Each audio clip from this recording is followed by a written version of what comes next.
Hey, Coach, welcome to our YouTube channel. Make sure you subscribe down below and click up above. That way you'll be notified of everything that kind of comes through. If you're looking to win championships, if you're looking to have a messy basement like this, but a basement like this, go down over and check out teachhoops.com for coaches who want to get better. It's the resources, it's mentoring, it's the one-stop shop for basketball coaches. Go over and check it out. Have a great day.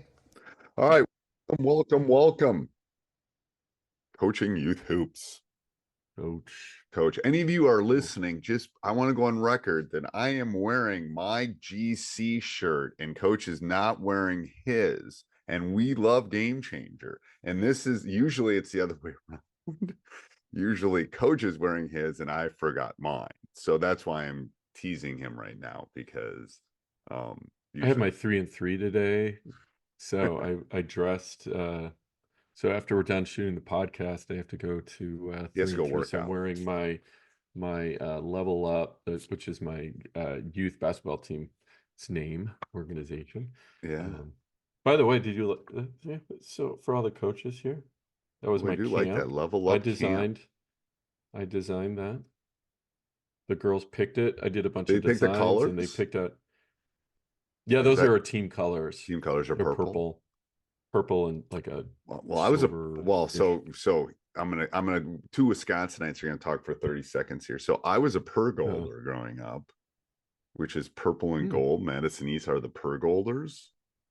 What's a Pergolder? A Pergolder is purple and gold put together. That's all it is. It's a mythical creature that kind of looks like a badger a little bit as far as the mascot goes. Yeah. Peppy the Pergolder is the actual nickname. Like the Hodags or the cheesemakers. We have some unique, Monroe cheesemakers and the Rhinelander Hodags. Anyway, we're the Madison East Pergolders. So anyway, we were purple and gold, which was great in the 80s because of the Lakers. So it was a cool colors in the 80s. Never had problems wearing purple and gold, but anyway. All right, let's give a big shout out and thank our sponsors here. So first of all, GC. Here, I'll hold up my shirt. GC. There you go. Yeah. Game Changer. Last week, coaches. Go ahead. I was going to say, go to gc.com/coaching youth hoop. Check it out. Huge time saver. We're talking to them coming up on a future episode about some new products that they're coming out with as well. I'm pretty excited about. They have video annotation now, and it's free to coaches to use. What does that mean? That means you can help your players learn quicker by seeing what they're doing. Honestly, I think it's great. We used it for our fall league. I had parent videotape and they sent it to me. It was an easy way to, go, wow, we're not playing any defense this fall. Wow, coach is going to lose all his hair.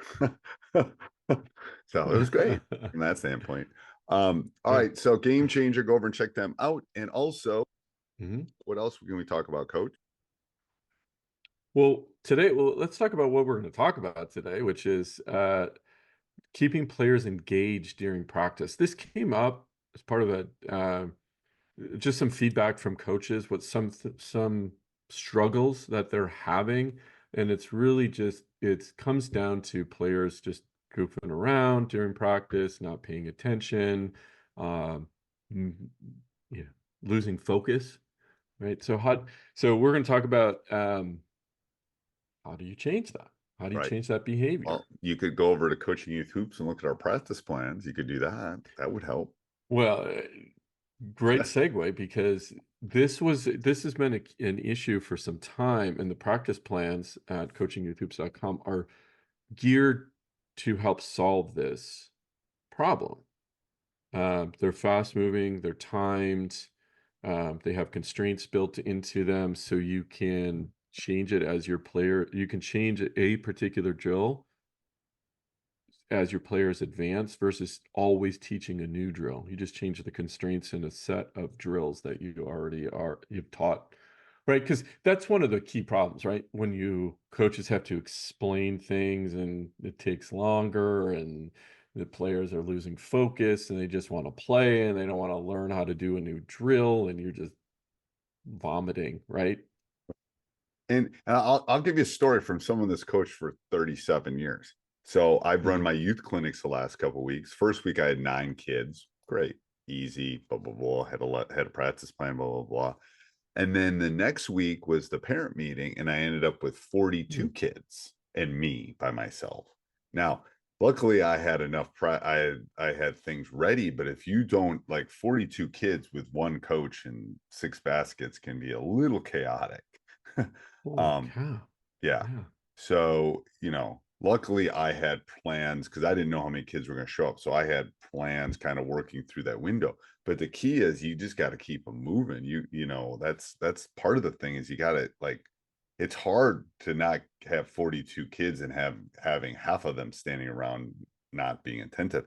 And it doesn't matter if you've got 15, if you've got only 7 of them engaged and the other 8 are not engaged, that's going to be some of the problems, I think. Don't you think? Oh yeah, absolutely. I mean, I think that's the number one thing. You just have to keep everybody moving. So when you be intentional about that, when you're writing your practice plan, think about, okay, I have to plan for 15, right? I may only have 7 that show up, but I have to plan for the max number I have. How can I keep everybody moving throughout practice where there's no lines? That's true. Yeah. Yeah. I mean, the key is you don't want long lines, and you don't want No. anybody that's taught, like, I literally, one of my assistants was running a different meeting and showed up the last 10 minutes, and I go, man, like, I'm old. This is like middle schools. This is hard. These were 7th and 8th graders too. It was Hard. hard. If you're And not you had prepared 42 of them. I mean, with that is me, just, with me, yeah, that like is a that, lot. Even that that's a lot. Yeah, yeah. Good for with you. one person, like, okay. And Right. luckily I've done that. No, it's like, If that had been me 15 years ago, I probably would have quit coaching.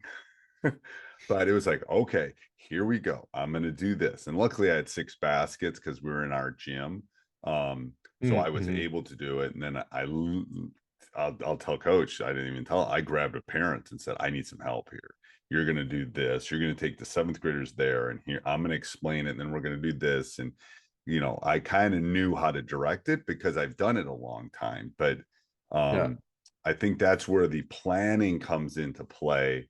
My nephew is in grad school right now at Columbia, and is going to be Mm, teaching, is never taught before, and he's going to kind of get thrown in the deep end. He has to teach a high school, like, creative writing class. And mm. I told him, his name is Reese. I said, Reese, man, if you got 50 minutes, you got to have an hour 30 of stuff ready. He goes, what Good do you point. mean? I Yeah. go, from someone that's taught a really long time, you always want more than less. You do not want 15 minutes of idle time at the end and not have anything to do. I said, have more information. And you can always do it the next period, or you can do it the next time you come in. And it's the same with a practice plan. That's right. You Yeah. know, you do not want to end in that last 20 minutes and not, like, be looking like, oh crud, what are we going to do now? Like, you'd rather have 2 hours worth of stuff, and then, maybe an hour practice, and have 2 hours. You can always you'd rather have more information than not enough, or more drills, or more small-sided games, or more things, I think is the key. Because you want to keep moving, you want to keep it active, you want to keep it fun.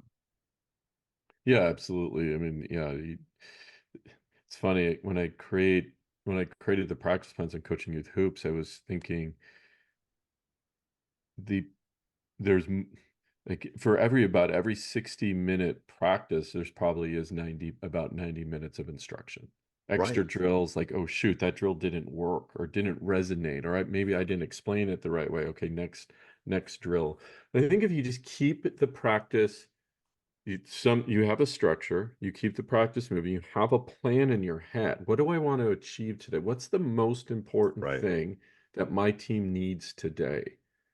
Right. Right. And you're not, if you're wandering and aimless and there's no continuity, that's what will happen with the kids too. Well, and the funny thing is that, going back to this, because this is fresh on my mind, Yeah. is I would explain something and they would literally take me literally, and was like, no, no, no, no, I meant Uh, this. My fault, my fault. right. Like, it was Right. 3 lines. Yeah. Well, so you have to be overly specific, especially with youth. Mm-hmm. Like my varsity high school guys kind of know how I think and how I want things done. So I don't worry about that too much. But like, you know, on the bottom, on the end of the thing, it's like it says Madison Memorial. Well, I said, go to the first M, go to the, you know, like stand one, like I literally had to be, and it's like, you know, I don't teach, I teach 12th graders or some 11th graders. I don't teach, you know, 12-year-olds, Yeah. 11th-year-old. So it's like, all right, you know, and I've done it long enough and run enough camps and done that things that it's like fine, but it's like, ooh. And I said, oh, 100% my fault. I did not explain that. Let's time out. Let me do that over again. Blah, blah, blah, blah. Here's where you got to go. So that's where I think having that structured practice plan helps, because it's something to lean on. It's something to like, I still have structured practice or lesson plans for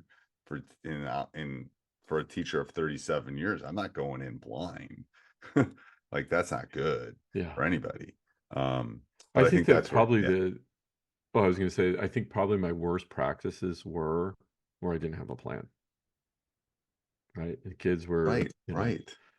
the other thing the other thing that I do that seems to work and at a global level, boys and girls are different, and coaching girls versus boys, you have to start practice differently, in my opinion. At least that's what I found. Boys, I just get running right away. Hello, okay, hit, you know, do X, whatever drill it might be, and they're running, get off some of that energy. With a lot of my female players, if I started practice that way, it didn't work. We come together, we have about a 2-minute conversation with a 5-minute stationary ball handling in a circle where they're talking to one another. And then we hit it hard. And that also seems to get them more focused or have better focus. I mean, again, I still have issues with focus, you know, that I'm working through, trying to talk less during practice, use less instruction, break break the drills down and plays down into small pieces. So I'm not spending time talking about the global big picture. And it's just like do X, and that's all they have to do is do X, and then do Y, and then do Z, and then we put it all together, and then boom, there's your play, and they're like, oh, great, you know. So there's just more movement, less talking. Uh, that's what I found worked as well. Yeah, and I see that from our girls coach too. I think that's a little bit of a nuance that he's learned, and I would agree with it. I don't think it's, yeah, I would think that's common occurrence. And to be honest with you, there's times where my guys need that too. They need to turn off a little bit before, you know, leave school behind. So we do some meditation stuff beforehand. They almost need quiet and alone more than the chatty thing. Interesting. They kind of shift. Yeah. So we'll get in the center circle and I'll close their eyes for 2 minutes and they'll meditate and coach will do some breathing stuff and then we go. It's like they almost got to turn off the, you know, being in school is stressful. Yeah. And That's I right. tell parent, like, I remember this discussion with like, if your kids are good in school and not good at home, you're okay. Because they keep it together that you're safe at home. Home is safe. They can be Right. jerks to the parents. But if they're good at school, it's when they're bad at school, now you got some like some issues. But it's like they got to be able to shift from school or whatever they Yeah. are to you know, all right, now we're at practice. Now we can kind of refocus. All right. Anything in closing, coach? Yeah. So I think it comes down to this: keep players moving, talk less, have them move more, Yes.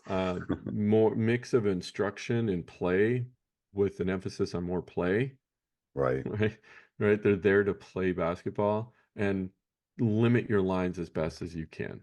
Right. I Don't agree. have other players just watching somebody, you know, get a ball, have a ball in their hand, especially if you have a short practice. Keep everybody moving and you should have less issues. You should. I agree.